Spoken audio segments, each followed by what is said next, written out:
I'm your host, Grayson Brulte. Welcome to another episode of SAE Tomorrow Today, a show about emerging technology and trends in mobility with leaders and innovators to make it all happen. On today's episode, we're absolutely honored to be joined by Clarke, Program Director, Climate and Energy, Ceres. On today's episode, Stephen shares how Ceres uses science-based, data-driven insights to cut emissions, manage risk, and accelerate the clean energy transition. We hope you enjoy this episode.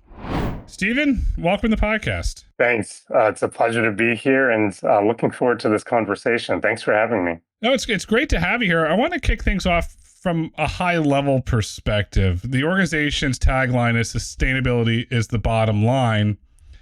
How did that come about, and how collectively can we usher in a clean economy? Yeah, well, Ceres has been at this for quite some time, and one of the catalysts was the oil catastrophe with the Exxon Valdez, and the environmental degradation that resulted from that was a key inspiration for formation of Ceres. And for the past, few decades, we've been really focused on working very closely with investors and companies, in particular, sustainability. And more recently, with a big focus on climate, investors are very keen and focused on minimizing the risk of their portfolios and exposure to the physical risks of climate. And we also work very closely with companies that are also looking to reduce those risks, but also to take advantage of the economic opportunities. I mean, there's trillions of dollars of potential opportunity when you look at electric vehicles, renewables, energy efficiency. So many of the companies that we're working with, Fortune 500 companies, are looking to take advantage of that, both in North America and beyond. When you're looking at that, the issue that comes up a lot now is water and water shortages, and then the rising oceans. Are you looking at, if you want to say from a climate perspective or a risk perspective, because a rising ocean and you have a lack of water, there's risks all around. Are you looking at all of those minute risks as well as the larger risks that are emerging? That's exactly right.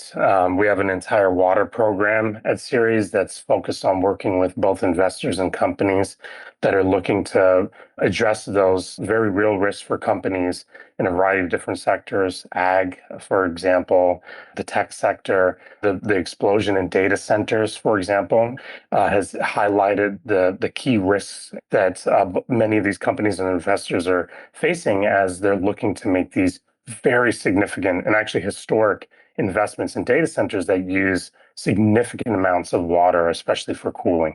Do you see any emerging technologies that can replace the water from the cooling, or are you seeing recycling technologies put in, or perhaps are we seeing data centers built closer to the ocean where you can use some of the salient technology? Yeah, great question. Yes is the answer. We're seeing some technologies that are using more data centers that are using more air cooling. So there's a trend towards that. Also, the development of chips that can operate at higher temperatures, in some cases 10 plus degrees higher temperatures, which significantly reduce the amounts of water they need for cooling. And on the electricity generation front, renewables in particular, wind and solar don't use any water compared to fossils like coal or natural gas that use significant amounts of water for cooling. So the data centers are increasingly using much more wind and solar to power their operations as well. There's also increased interest in modular nukes, which also use less water than conventional nukes when it comes to electricity generation. So there's a significant focus in those alternative technologies to reduce water risk and the use of water. Are we seeing, let's say you want to call it an emerging trend or outliers that are starting to put microgrids at these data centers? Okay, so we're going to put some renewable solar, we're going to put some wind, we're going to put a little microgrid. Are you starting to see any of those experimentations? Because the ones that you read about in the FT or the journal are, we have to go connect to the utility, and it's going to take X amount of years until we get hooked up. Oh, and then, by the way, there's a shortage, so we don't know how fast these jobs are going to be created. Yeah, we are seeing an increased interest from the tech companies in having more control over their supply of electricity. And many of those tech companies, Google, Microsoft, Amazon, they all have very ambitious climate goals. Net zero by 2050, 100% renewables, matching the renewables for the exact times when those data centers are actually operational.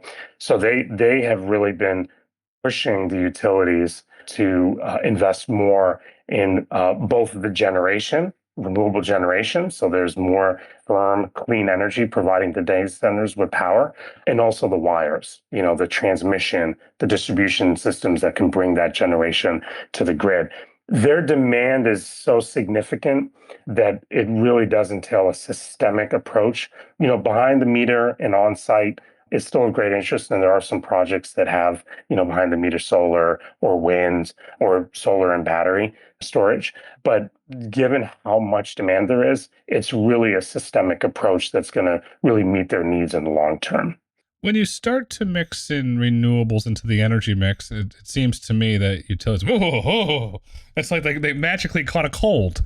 And it's true because it's out there in public documents. Are you seeing any breaks in that where they're saying, okay, we got to give a little bit? Are you seeing any breaks like that emerge? Yes. I think the utilities are increasingly responsive to public policy pressures. So a significant amount of states have clean energy targets. They have climate targets. Massachusetts is a great example. Connecticut and other major states have mandates to reduce emissions by 2050 and 2030. And so the utilities are statutorily required to meet those mandates. And so that's led to a significant increase in uptake.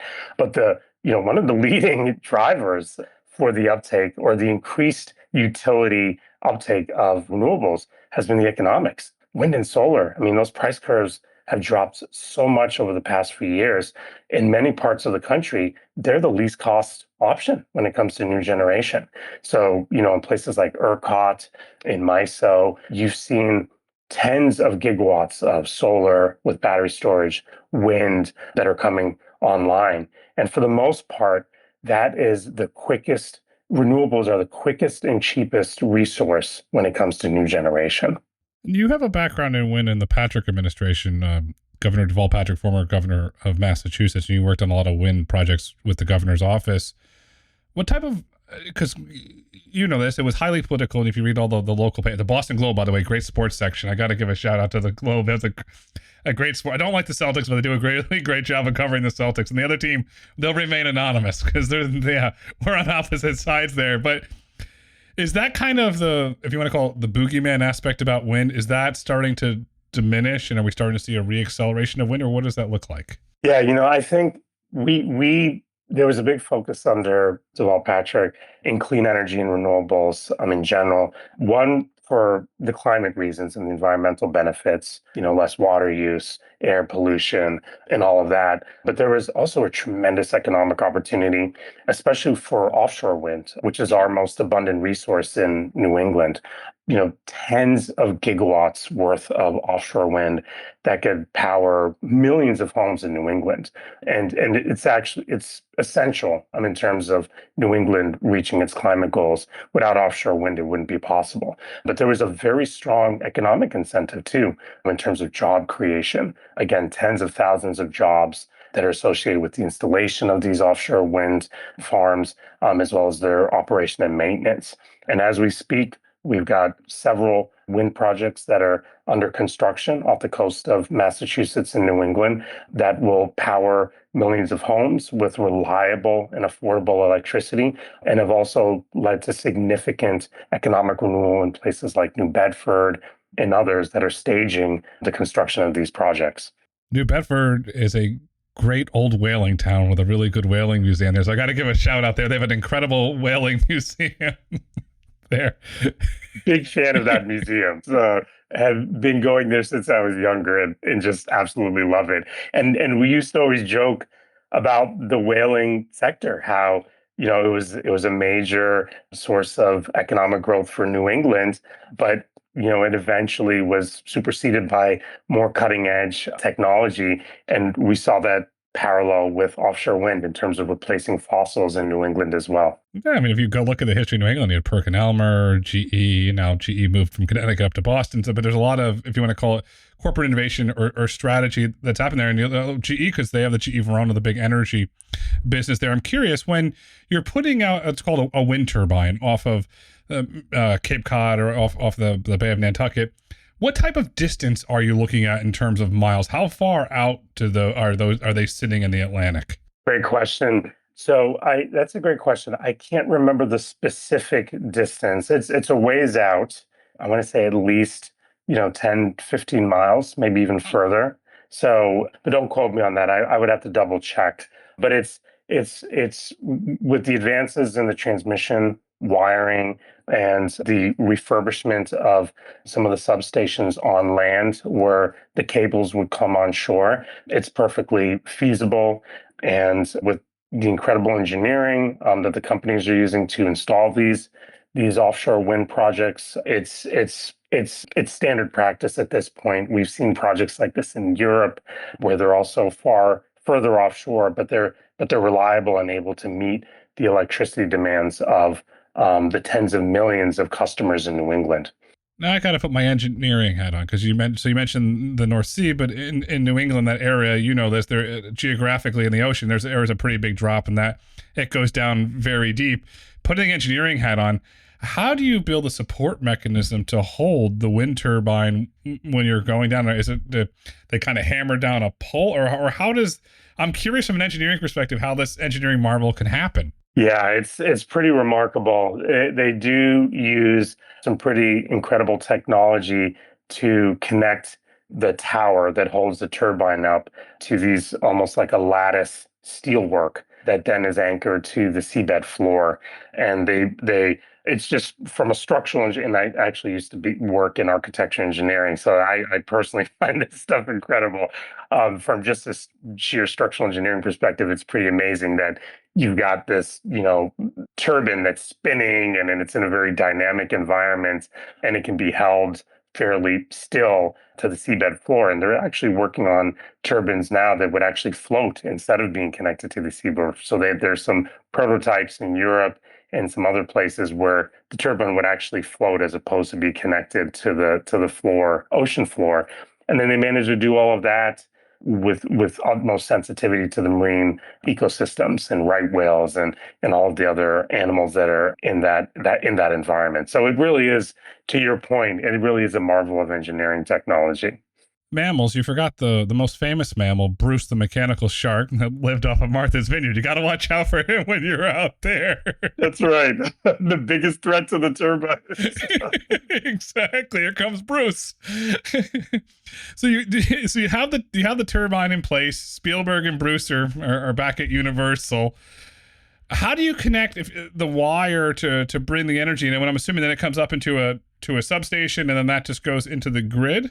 That's exactly right. It connects just like any other major generation project, whether it's a natural gas project like the Mystic project in Boston or a nuclear reactor facility like Seabrook. You have a major transmission line or a collector that brings in the power from the wind farm into a substation that's onshore, and then that ramps up the voltage so that electricity goes into the regional transmission network and into the broader transmission system. That's wonderful. If you we're going to zone in on Massachusetts. Let's just use Boston as an example, or the suburbs go down to Medford, and we can kind of use that whole Boston regional area here. If, let's say, 20%, 30% of Bostonians say, okay, we're going to get in electric vehicles, and there's heat waves in that summer that can get up 90, almost 100, and holy wow, you got the air conditioning going. And if you plug the car in, is there enough capacity today, say 20, 30% of Bostonians have an electric vehicle, including the suburbs, air conditioning's running? Is there enough energy to support that demand during a heat wave? That's a great question. And the regional operator, ISO New England, that's their seasonal and daily challenge, is making sure that that we have the generation assets to meet the load. And you probably saw the recent news that there's major transmission line that is now bringing in exports from Canada, hydroelectric clean energy to help meet some of that future demand. And we're hoping that we do get to that point where we have 30%, 40, maybe even 50% the vehicular traffic in Metro Boston is electric. So we will need more production from the offshore wind projects, Hydro-Quebec, solar, a good mix of clean firm to meet that increased demand as our transportation system transitions from one where the majority of vehicles are internal combustion engines to electric vehicles. As the region transitions to electric vehicles, how are you thinking about vehicle to grid on the backside of that? How do you get consumers to say, hey, this is a great technology, I can make money on it? How are you thinking about that component? Because at some point, if let's just use a big number, you have 70 or 80% of Bostonians driving electric. I think based on current capacity, you are going to need some vehicle to grid in the mix. Yeah, that's a completely agree. And our CEO, Mindy, is actually on the board for the governor's energy transformation advisory board. And Ceres has been advocating for a variety of different policies and measures for that board to advance and work with the utilities and other key stakeholders to meet that challenge that you just mentioned around ensuring that we have enough renewable energy coming online to provide electricity to power the increased demand that we're seeing amongst companies and investors to transition to electric vehicles. We actually released a report this past December that highlighted that 87% of companies with electric cars now are looking to continue their transition to electric vehicles. And we've also advocated for 100% of fleets to be electric vehicles by 2035. So that trend is happening. It's happening fast.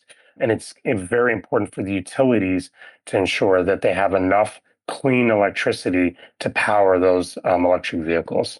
Boston, you're on the water, Boston Harbor, and you're famous for the harbor for the Boston Tea Party. Can you have the Boston Energy Party where you put hydropower down in the harbor? Because those currents in that harbor, they move. You look at it and you're like, whoa, this thing moves, and it gets pretty deep there because you can have, I'm going to call it maritime traffic. Let's call it animal traffic minus Bruce. And then you can have hydro traffic. You're kind of thinking about that since the water's deep enough. I'm not a scientist, but that current's pretty strong. So it seems like you would get some energy, and then to connect it, you can probably go 100 feet. And it seems from an engineering perspective, it might be a little bit easier. Yes, I agree. I think there's really a plethora of natural resources off the coast. We've seen some proposed projects up in Maine, for example, in the Bay of Fundy, and some other places where there really is a very strong underwater current that could contribute to solar, battery storage, wind, and other clean, firm sources of electricity that could help the entire region meet its growing demand for electricity, especially as we transition towards more heat pumps that are run on electricity, in addition to the electric vehicles that you mentioned. In order for Massachusetts and New England to get to net zero by 2050 or sooner, it's really going to entail the entire economy shifting towards the entire economy electrifying, and that's going to entail much more electric generation and renewables in particular to meet that transition. How do you shift the New England economy towards electrification? Because I ask that because every state in New England, they're different. You have different governors, different assemblies, different state senates. You have all sorts of, let's call all politics are local at the end of the day. And so you have different politics. Then you know this. So you have the not in my backyard politics. So how do you bring New England collectively together? And because, well, you got the Empire State over here. How can New England say, oh yeah, guess what? We're the home of the Pilgrims. We're going to show you how we do things. Yeah, it's a great question. And there are a variety of institutional sort of mechanisms that allow that for it to happen. There's the New England Governors Association, which is regularly and coordination around electricity policy is a top priority. Yours truly actually worked very closely on that under the Patrick administration, and there's a tremendous collaboration and leadership across all 6 New England governors that recognize, as individual states, it will be very challenging for us to meet our goals around creating an affordable and reliable and renewable electricity system. And that tradition continues to this day, where there's real profound collaboration across all of the New England states around hydroelectric imports, offshore wind, solar, demand response, electric vehicles. These are all sort of top priorities that the governors discuss on an annual basis. And as we've seen with the Hydro-Quebec line, with the offshore wind projects, which will benefit the entire region, not just Massachusetts, there continues to be very strong regional collaboration around renewables, electric vehicles, and transmission. So is it fair to say that it's a collaborative environment? Is that a fair statement from the governor's perspective? Yes, I think the collaboration continues to be very strong. There's transmission projects that would bring renewables, especially wind from Maine into southern New England. The majority of the electricity load, don't quote me on this, I want to say maybe upwards of 80% is in Connecticut, Massachusetts, and Rhode Island. So where the majority of the manufacturing, the commercial activity population is in southern New England, there's tremendous resource potential in northern New England. There's a lot of onshore wind in Maine, northern Vermont, and New Hampshire. There's a lot in the Canadian provinces. So there's a lot of collaboration, not just within New England, but also with the provinces, the provinces in Canada that border New England. So Quebec, Ontario, there's a lot of regional cooperation there to find ways to bring in both wind and solar and hydro in particular into southern New England. So the collaboration is very robust and necessary for the region to meet its reliability, affordability, and climate imperatives around electricity. I've driven from southern Fairfield County up to the Limestone Air Force Base in Maine. First of all, that was a long drive, but how rural and how much open space there is. So you mentioned wind from Maine, but I believe Maine, and you're gonna have to fact check this, has one of the least dense populations of any state in the United States. And having driven all the way up to the Canadian border through Maine, I can tell you there's a lot of empty land. When the governors get together, they say, okay, based on historical sun or what it might be, that the X amount of acres could be used for solar that could be added to the New England grid. Are they thinking from that perspective? Yeah, there have been a plethora of studies done by NREL, for example, or the Department of Energy, and even at the state level. When I was director of wind energy development in Massachusetts, we had studies done that showed us what the wind resource potential was, both onshore in Massachusetts and offshore. So there's quite a bit of robust analysis. And then there's also even private sector analysis. Some of the leading consulting entities have also done their due diligence around where the most robust wind resource is in New England. So there's a ton of analysis that's been done that's identified where that resource is located. And the private sector takes advantage of this information and has really played a leading role in developing wind projects throughout New England. I've also done that very long drive up to Aroostook County in Maine. My goodness, I think it was an 8-hour drive to visit a fantastic wind project up there. I think it's the Mars Hill project that's up there, a couple hundred megawatts. And you're right, I've never seen more trees in my entire life on that drive. And it smelled really good up there. It's like fresh air. It did. I mean, the views were great. I mean, it was beautiful. And those projects are going to help ensure that we still have those environments in 10, 20, 50 years. Absolutely. Let's look at your neighbors let's go to the north here. You got Vermont and New Hampshire, your neighbors there. We talked about water shortage earlier. Vermont, New Hampshire, mountainous terrain. They get a lot of snow, a lot of ice. It's hard as heck to ski on, but they do get a lot of snow that turns to ice.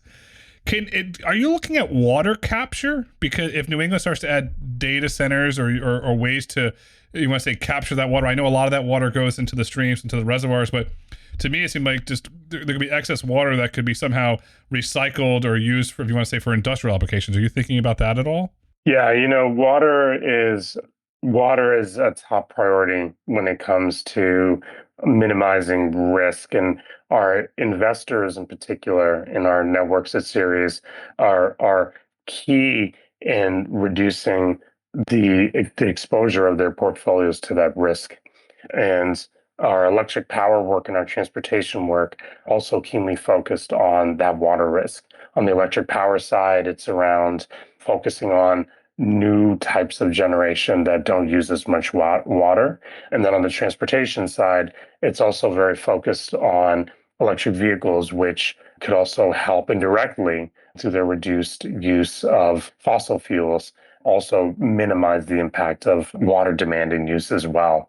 On the investor side, we are in my colleagues who focus in on water in particular could speak to this much better than I, but they do deal with investors that are also looking to enhance research and development into technologies that could better use freshwater resources, as you mentioned, for a variety of different technology and industrial uses as well. So, because you need the water because there's great trout fishing up there. So, so we got that there. The really interesting thing about Ceres is that you have the relationship on the investor side, but then you have the understanding on the climate sustainability side, putting both sides of your brain, the A and B side together.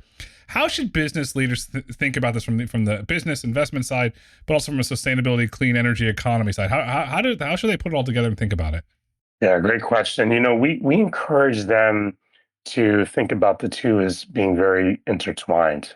If they don't act, they're increasing their risk. And if they're increasing their risk, that's putting their business model and practices and their investors at financial risk. So it's a material financial risk. Inaction on climate and the environment is a material and financial risk for their shareholders and key stakeholders. It's also an enormous and historic opportunity. All of the technologies we've just been talking about, electric vehicles, batteries, on the water efficiency front, renewable energy, on the clean ag front. I mean, I could go on and on. I mean, the list of cutting edge technologies that they could invest in or deploy within their business models just makes them more competitive in a world that both domestically and internationally is increasingly focused on deploying these technologies. So Ceres encourages investors and companies to set science-based targets that can be their North Star. It can help them determine how much they need to reduce greenhouse gas emissions, but then also creating what we call climate transition action plans, which lay out in very great detail how they're going to deploy all these great technologies and help their bottom line and make them more competitive. Stephen, that was a great way to summarize that. This has been a fun trip down New England memory lane, sir. And this was fun. And this has been a super insightful conversation where I learned a lot. As we look to wrap up, what would you like our listeners to take away with them today? Yeah, well, first I'll say thank you. This has been a fantastic opportunity, and thank you for having myself and Ceres on this great platform. We love this podcast that you put together, and I'm looking forward to more episodes. And parting thought would be around the business case for action on climate and the environment. I think it's stronger than ever, and we regularly see our companies taking advantage of these opportunities across a variety of different sectors. The companies that are doing so are leading, and they're profitable, and they're on the vanguard of this sea change that we're seeing. And investors are increasingly calling for companies to do this as well. So we think this is the best way for companies to be competitive, both domestically and internationally. And the last thing that I'll add to this is that international market, whether it's the EU, whether it's Southeast Asia, emerging economies in Sub-Saharan Africa or Latin America, this is the way to be competitive, whether it's doubling down on electric vehicles or renewables, battery storage. If anybody wants to be competitive in that marketplace, leading on CTAPs and science-based targets is the way to go. I'll summarize it this way. Be bold, do the right thing. Today is tomorrow, tomorrow's day, the future is clean energy. Stephen, thank you so much for coming on SAE Tomorrow Today. My pleasure. Thank you for having me. I've had a great time and enjoyed our conversation. Thank you for listening to SAE Tomorrow Today. If you've enjoyed this episode and would like to hear more, please kindly rate, review, and let us know what topics you'd like for us to explore next. Be sure to join us next week as we explore how Kansas is implementing and deploying multimodal transportation. SAE International makes no representations as to the accuracy of the information presented in this podcast. The information and opinions are for general information only. SAE International does not endorse, approve, recommend, or certify any information, product, process, service, or organization presented or mentioned in this podcast.